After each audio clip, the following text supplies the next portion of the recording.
Welcome everyone, Costin here with a discussion about some of the best races in Total War Warhammer 3, Immortal Empires with patch 4.0. With every major patch I do want to update these lists because things change and also perspectives change. You're not going to have the same perspective after 1500 hours as you would after 200 hours. You're going to learn more about the game, you're going to be more in line with the game, and I've certainly played a lot of hours of Total War Warhammer 3. Also, quite crucially, I've done a lot of testing. I've played pretty much every race. I've checked out every campaign to a degree or another. It's not like just, oh, I've put in 1,500 hours. No, I've put in 1,500 hours doing a significant amount of testing in various campaigns in this game. And although I included the High Elves in the poll, I have decided to take them out of the list. The reason is that although I think they are a really good race in the context of Warhammer 3, they just work. Their baseline army of spearmen and archers with light armor just do work, or spearmen and just archers. I personally prefer using archers with light armor, better out-resolve situation, more durability in combat, all that kind of stuff. Although they do work, they do have a couple of issues, and it's because of those issues, which I think do need to be resolved, that I would rank them lower. I do think the High Elves have some of the most interesting campaigns in the game, and they certainly have a great variety with their legendary lords, be it with Alefanar, Tyrion, Alariel, Elfarion, all of them being really good campaigns, and even Emmerich. Teclis is the only one that doesn't have such a great campaign, but even his campaign is perfectly playable. But this is a video about races, not about legendary lords. Maybe that's a different discussion, like the races with the best legendary lord campaigns in the game. That would probably be a different discussion for another video. Or maybe not, just throwing it out there. So, why am I not including the High Elves? To be clear, they came second on the poll, so it's clear a lot of people do like them. But here are the problems. And it's just a question of refining the High Elves rather than improving them, buffing them, or anything like that. They're pretty good as they are. But here's the issue, several issues.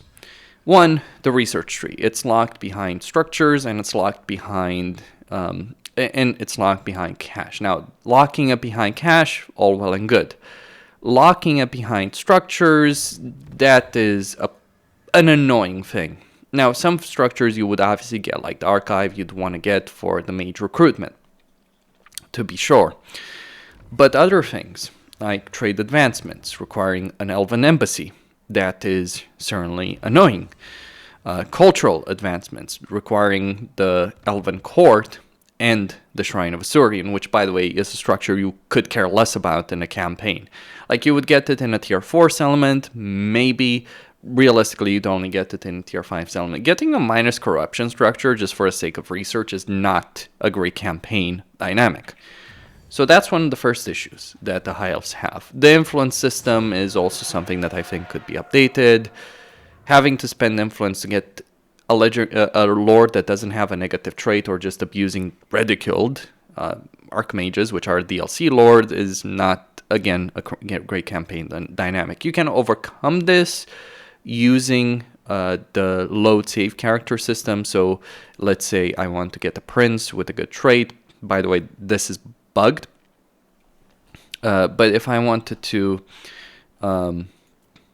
get a lord with a good trait, you can save one, play a campaign, just save one, and even if you spent influencing, you can load it up. So it's certainly something you can exploit in a campaign and overcome, but it's still a bit of an issue. Then finally, there's the question of armies and heroes. So armies, the baseline army works quite well, but the problem is you don't really have a great variety. The only thing you're going to add to that army of spearmen and archers with light armor are some eagle claw bolt throwers, and mainly for the siege attacker capability, just for a siege capability there.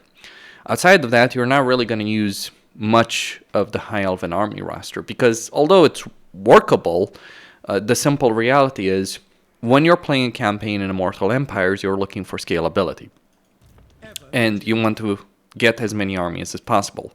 And there's nothing better than getting a dozen armies with spearmen and archers with light armor. And then there's a question of hero capacity, because it takes tier 4 settlements to increase your hero capacity, which is a pretty annoying thing to deal with in a lot of campaigns. Whereas there's many races at the moment that increase hero capacity at tier 3, so that means more hero, that means more heroes, that means more options, that means more fun overall. So those are the reasons why I'm not including the High Elves on this list. Again, they have great campaigns, they're a good race. It just, they feel as if they're left behind a bit compared to the races that I've decided to actually include on this list. At number 5, we have the Skaven, the rodents of Total War Warhammer or Warhammer Fantasy. They're a fairly powerful race with a great variety in terms of their campaigns. Like you look at Ikeclaw, you look at Frot, you look at Snitch.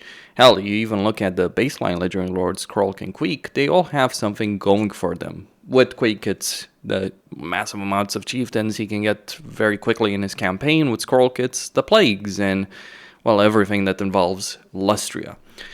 But when we're looking at the Skaven, the true power comes from this. They're a race that can develop very, very quickly because they can use food when they're taking over a settlement to get to a higher tier and thus gain a significant amount of campaign power, trade resources, buildings, unit recruitment, just economy in general.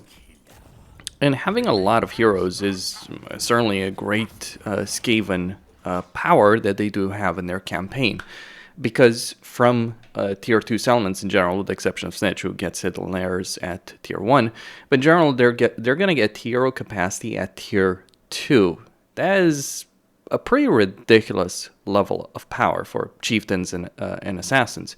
Then you look at tier 3, you're looking at packmasters, you're looking at plague priests, and they can get a lot of plague priests as well in a campaign. They're not limited to to requiring a tier 4 settlement to increase that capacity, because they have ancillaries that help them out with that. So they're in a really strong position in terms of their hero capacity, in terms of the variety of their armies, and even the strength of their economy. The downsides are that they need control over the provincial capitals and also a lot of settlements within a province to really make their economy work. So the money is there, undeniably so, but in order to get that money, they do need to get the arcane generators, because the way the Skaven economy works is buildings generate a certain amount of money, like regular Skaven buildings generate a small amount of money, but when you add in the arcane generators, improving income from all buildings, and all Skaven buildings generate some level of income, it ends up being fairly substantial. There are two big issues, I would argue, that prevent the Skaven from being higher on this list, or rather three. One, that they need control over entire provinces to really make that work. Two, everyone hates them because they're filthy chaos rodents. And three, their army variety sounds great on paper, and you can actually use it, from the monstrous units to the artillery units to the infantry units. But in reality, the vast majority of Skaven armies and choices that you do have are going to be really bad at one thing: auto-resolve. And that isn't a small issue. It also means that the units you have will actually end up taking a significant amount of damage in the battles you're really fighting in a campaign. Now, you can replenish that very quickly, because assassins give you replenishment, you can have a lot of them, so it's not too big of an issue. But it creates this problem in a Skaven campaign where, with the exception of one particular army for sieges, you're going to take a lot of damage. You're going to have to fight a lot of battles manually. I think Skaven overall might have some of the worst auto-resolve in the entire game, with the exception of Beastmen, just to make that clear. And it comes down to armor. A lot of Skaven units have rather poor armor. The major exception to this comes in using the Rattling Gunners, the Warp Grinders, the Warp Fire Throwers, basically everything down the arsenal chain. If you want to make an army or armies that have a significant amount of armor that do well in auto-resolve, this is your best bet. But that just does severely limit your campaign potential. So all the great potential that Skaven have on paper gets limited because of the crappy auto-resolve system. And if you want to know how bad the auto-resolve system is, check Battlespeed's video on the subject. I think it's pretty damn clear of how horrible it is. So that's one of the main limiting factors that Skaven do have in their campaign. Otherwise, really good race, really fun to play, great choices in terms of climate. Generally, Skaven do have a lot of climate options, far more so than many other races. They don't have all the climate types in the game, but they have the majority of climates in the game. And it's crucially, when you're thinking about, like, look at Snitch. He has mountain, he has wasteland, he has temperate, he has savanna, he has desert, base, and jungle. Basically, the vast majority of the map is something that he can colonize, and that is actually a significant strength. It's just that auto-resolve situation that ends up limiting the Skaven in their campaigns. But that's it. Great hero choices, great lore choices, lots of good lore choices, good economy, but you do have to work for it with regards to Skaven. At number 4, we have the Greenskins. They're big, mean, and green, and they also have GRIMGOR. I mean, they should be rank 1 on this list according to the fact that they have GRIMGOR. Who doesn't love playing a Legendary Lord that can get to tier 4 or even tier 5 settlement within the first 10 turns of his campaign? Yeah, that is how absurd the Greenskins are. Well, or at least how absurd GRIMGOR is. The Skaven might spend all their food to achieve the same result. GRIMGOR just waltzes in Zarnagrund and burns it to the ground and makes it his empire. Yes, the Beastois is strong in this one. What makes the Greenskins great is that early on in their campaign with their goblins, because that's what you want to use early on, goblins are a very cheap unit, but they're also surprisingly very effective in battles by default. You might think they have crap leadership, still better than the Vampire Ghost, I gotta tell you. But they're expendable, they can do a decent amount of damage, and they can hold their own goblin archers. You don't want to get regular goblin spearmen, nor orc boys, but goblin archers, yes, they'll get the job done. And then what's great is that in their technology tree, they can get access to a significant number of upgrades that buff those goblins through the roofs. Missile strength, melee attack, upkeep, armor, more missile strength, sharper sabers, ridiculous amount of power that you can get with the Greenskins with their early game units. And then they have one of the most overpowered broken units in the entire game for the early game, and those are the Nasty Skulkers. While goblins and nasty Skulkers in particular won't do so well in auto-resolve, when you actually see these guys in battle defeating tier 3 or even tier 4 units in a straight-up fight early on in a campaign, that is where things get pretty damn absurd. And that's what Nasty Skulkers can do. You can't counter them with range because, well, they've got stock. You can counter them with cavalry because they'll throw smoke bombs and stop the cavalry dead in its tracks, and then they'll slaughter that cavalry in melee. Imperial Knights charging Nasty Skulkers would win, hands down. Most of their damage is armor piercing damage.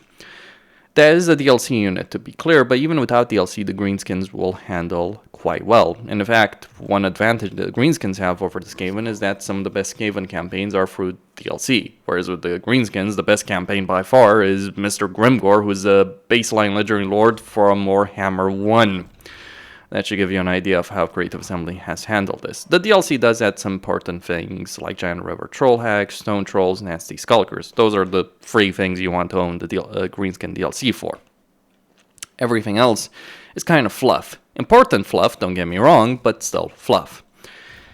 So you have the ability of building good siege armies, you have the ability of building armies that are great in field battles, you have the ability of actually making armies that are good in, well, straight up auto-resolve, because while Nasty Skulkers are not good, big guns, or big guns certainly will be good in a regular, in auto-resolve, let alone things like the Black Orcs or Stone Trolls in a campaign. They have a wide variety of heroes and units that are all really solid. The only hero limitation is the Goblin Big Boss. I gotta tell you, between Warlock Engineers being limited to a tier 4 or even tier 5 settlement to increase capacity versus Goblin Big Bosses being limited to tier 4 settlements only to increase capacity, I think I don't care about Goblin Big Bosses. Shamans are really solid as mages and you can increase their capacity at tier 3. Giant River Troll Hack, same situation. Black Orc Bosses, same situation, and the Fighting Pit. And only one of these is part of a DLC. The one downside of the Greenskins is that their lore choices aren't exactly phenomenal. I think we could really use another Greenskin lore choice in campaigns, but outside of that, they're in a really good state. The research tree is strong, especially early on in a campaign. They can earn a significant amount of money in a campaign as well. It's kind of absurd. Their base economic structure costs 250 for 250 income. There's so many races in the game that spend 1,000 for 100 that it's really tragic to think about. The greenskins, what you spend is what you get early on. Sure, later on you do spend more than you have to do, but even like at tier 3 with the Horde, you only spend 1,000 for 500. You're going to make that money back in 2 turns. On top of that, the greenskins have probably the highest post-battle loot of any faction of any race in the game. So more money, more armies, more green boys to smash everything up. More smash everything up, more settlements, more money. Raiding stashes increases income from sacking and looting settlements by 2%. This stacks 3% post-battle loot, 15% campaign movement range for armies that start in that region. It ends up being pretty damn ridiculous when you add everything up to that the greenskins can get in their campaign. Pretty damn absurd. They have some really incredible units with things like rogue idols or Ragnaroks and Black Orcs being really good, or Night Goblin fanatics being really good, or regular Night Goblins being fairly solid units. They have a scalable roster, scalable economy. They can build a massive empire very quickly. While the climate situation isn't the best in the world that they do have, they still do work very well with a lot of climate in their campaigns. Even if they are going to be limited to smashing dwarves and cast dwarves, well, who doesn't like fighting dwarves in their campaign? Or you can go fight as Grom the Punch and conquer all of Wolf-1, like all of it, very quickly in your campaign. And that's before you count for the WA. Greenskin rebellions are a fiction. You fight battles, you build up the WA meter, you declare a WA, you get faction-wide benefits, and while the WA is active or while you're building up to it, you start getting bigger and bigger benefits. The only time you get like bottom feeder is like when you finish the WA, so it's just like a temporary benefit that you'll quickly get rid of very quickly in your campaign. So greenskins are very powerful. The level of growth that they have faction-wide, like WA manga, or just building up to it, combined with commandment to do so, combined with their absolutely absurd recruitment capacity that they share with the Skaven. Like, they have a lot of similarities to the Skaven. They're better than the Skaven because, well, they can build a biblical level of force, and that's before you account for the WA armies that you can attach to every single one of your stacks. While you can't trade as the greenskins, your baseline economy is going to be far superior than what the poor Skaven have. Like, the Skaven have one bad campaign dynamic in that they need to, if they don't spend food, they occupy settlements at tier 1. You don't care about that. You just occupy settlements, and hell, you might even occupy settlements at the same level that they were before. Think on that. Think on how crazy it is to show up to a tier 5 capital and just take it over at tier 5. That is a ridiculous level of power, and they're just flat out fun. Lots of armies, lots of potential, lots of heroes, great legendary lords, some really fun that you can have in their campaigns, with the exception of Skarsnik, but yeah, everyone has to have their black goat, right? And that, for the greenskins, is Skarsnik. At least he's not Tretch Craventail. I mean, I should probably have thrown the Skaven off this list on the fact that the Skaven do have Tretch Craventail, weighing them down. He's not even a legendary lord. He's just a character from my perspective. But yeah, greenskins, fun race, lots of variety. Actually, fairly decent artillery when you think about it. It's kind of hilarious to think of the greenskins having range power, but they do have range power. They have magical power. In fact, it's actually the melee power that's a bit lacking, until you consider the fact that, as I said, Nasty Skulkers are one of the most broken, overpowered units in the entire game. Making armies of Nasty Skulkers to annihilate everything and everyone in your path for which they have no counter to is always a fun idea. At number 3 is Grand Cathay. I would have ranked them higher, but there are certainly some things that hold them back. Grand Cathay is the Order Tide, really. It's how an Order faction should play in a lot of ways. They have good scalability, they have good units early in the campaign, but they have good units later on in the campaign. They have good Lord selections, good hero selections, even if the hero selections are limited. Grand Cathay is certainly a race that's a work in progress, but what Creative Assembly has done, even with one single paid DLC, is certainly very, very encouraging. For all the issues Shadows of Change does have as a DLC, and make no mistake, there's a monumental list of problems that DLC does have, the one thing Creative Assembly did well with it is handling Grand Cathay in a good enough fashion. I mean, Cathay has always been in a solid enough state as a race. It just was, there was always the annoyance of the harmony system, the annoyance of how their campaigns used to play. And while not all of the issues have been resolved, specifically the climate situation that Xiaoming and Miaoying do have to deal with, unlike Yan Bo, who is substantially better than both of them, though my favorite character is Xiaoming by far and away of the free Legendary Lords. While those issues haven't been resolved, things have ended up better. The Harmony system, as it has been developed for patch 4.0, is a vast improvement compared to what we had before. It's certainly far less frustrating to deal with, and it does give you various choices and consequences that you do have to deal with in the campaign. Like if you go Yang, you get a bunch of unit recruitment benefits. If you go Yin, you get a bunch of construction costs and growth benefits, construction cost, construction time, control benefits. And if you go Harmony, you get the flat out income benefit and upkeep benefit, as well as campaign movement range, which is not something to completely ignore either. So regardless of what you do get various benefits. There are different playstyles that you can adopt in every single one of your provinces with the new Harmony system. The caravans are still lackluster compared to what the cast dwarves do have to deal with in their campaigns, but hey, we apparently can't expect miracles from Creative Assembly.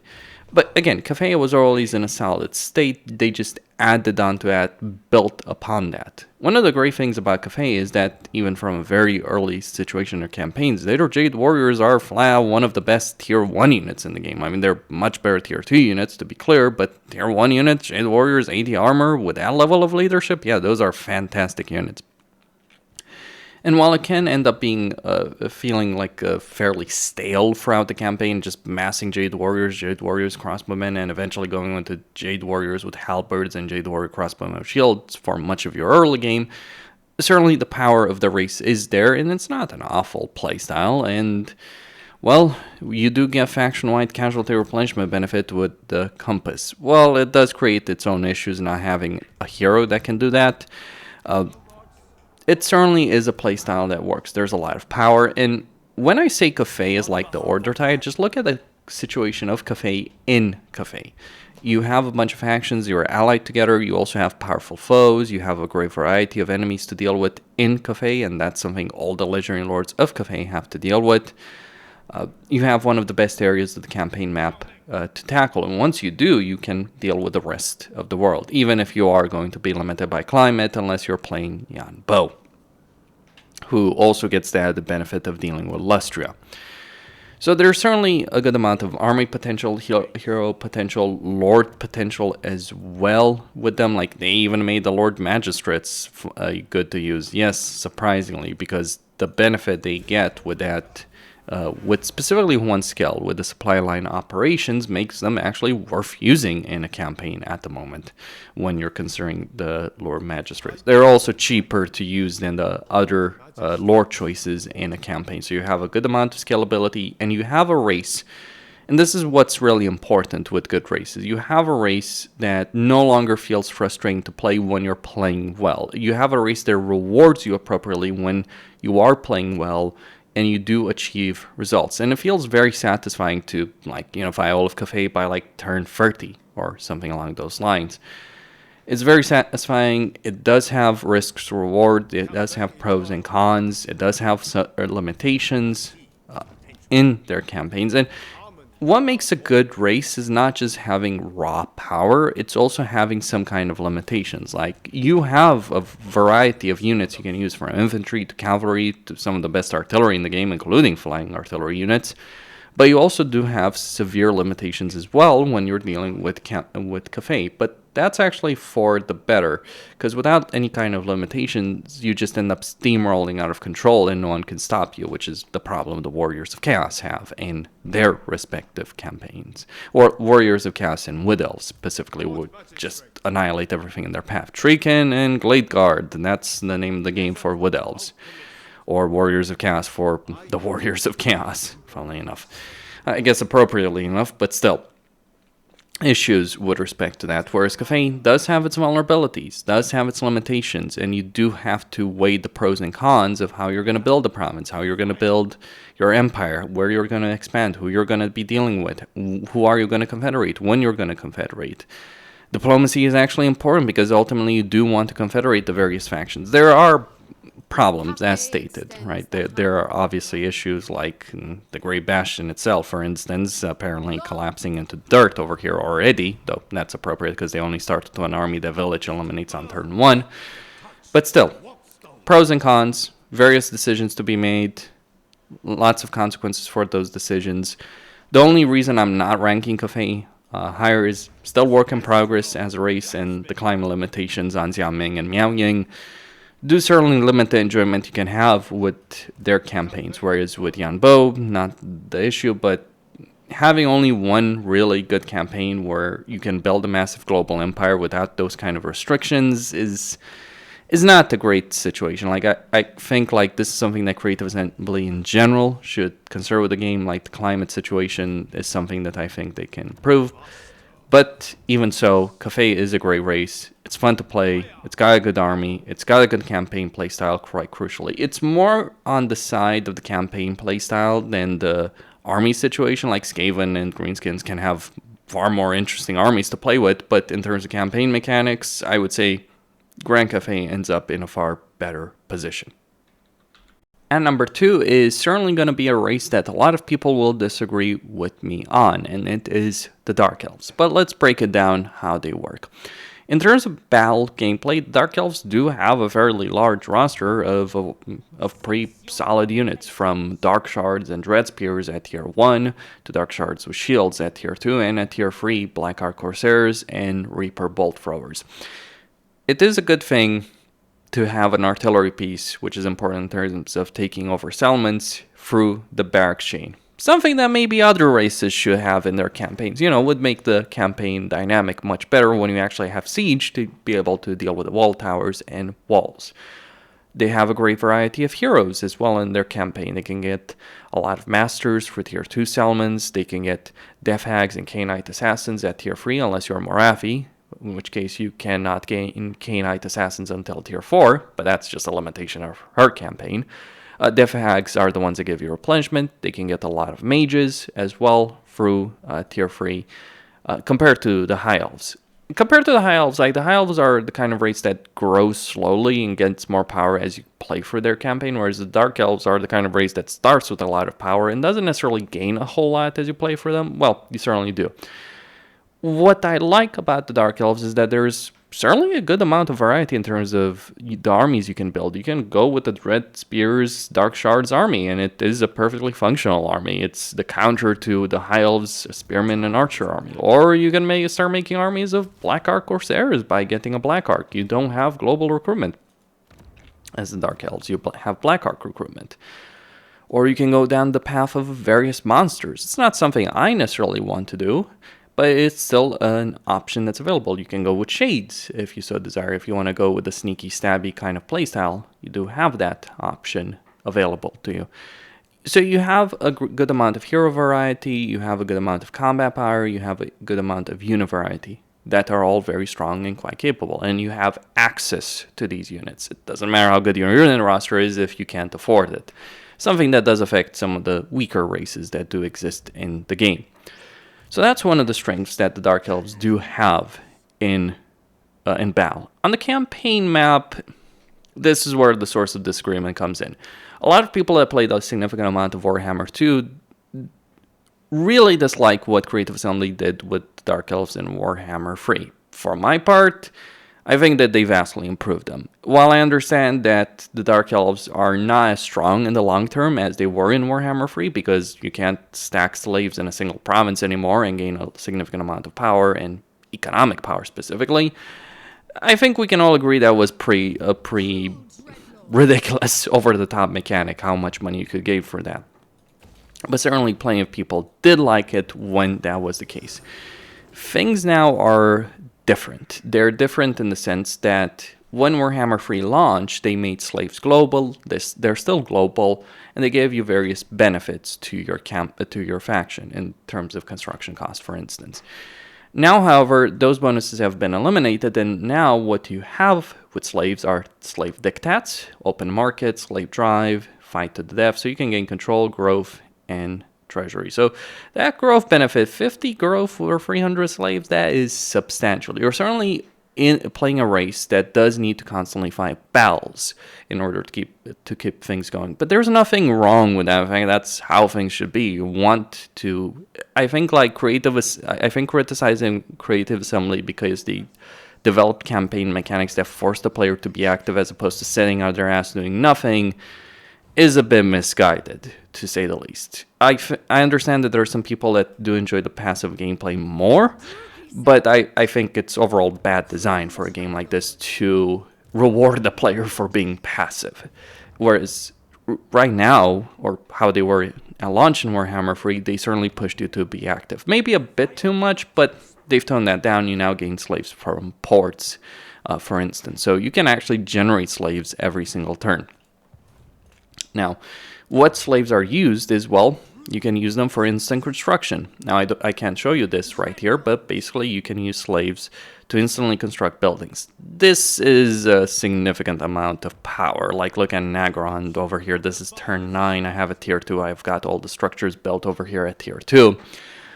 And I've got 2 entire province over here, and yeah, I'm getting 2 entire armies. I might be going bankrupt in the process, but it is certainly a good amount of power. And Malekith is certainly not the one that's going to push this the hardest. In fact, he has the slowest start out of all of them with respect to this, with respect to all Dark Elf Legendary Lords. He's the most pathetic Legendary Lord of Dark Elves. Kind of sad state of affairs for poor Malekith, but that is how things have ended up.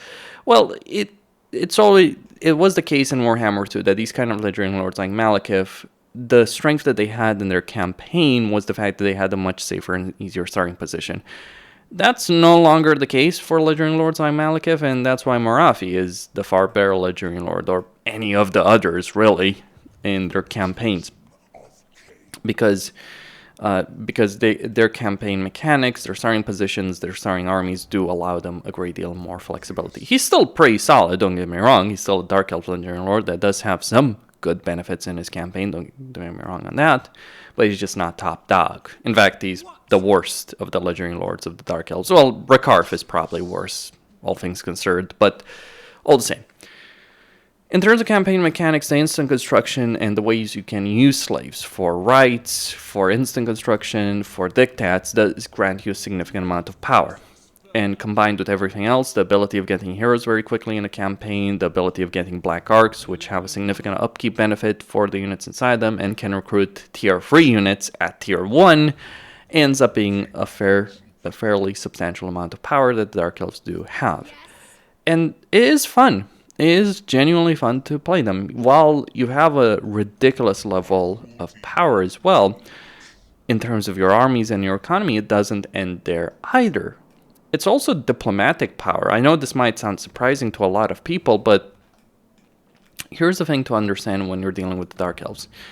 When you're playing a Dark Elf campaign, one of the things to understand is that while certain factions hate you, or certain races hate you, particularly the High Elves, many others do not actually despise you. In fact, you have a pretty good situation with regards to aversion with respect to the vast majority of factions, to the vast majority of races that exist in the game. While the Order factions don't like you, generally that's a minus 40 aversion. Minus 40 is something that you can deal with.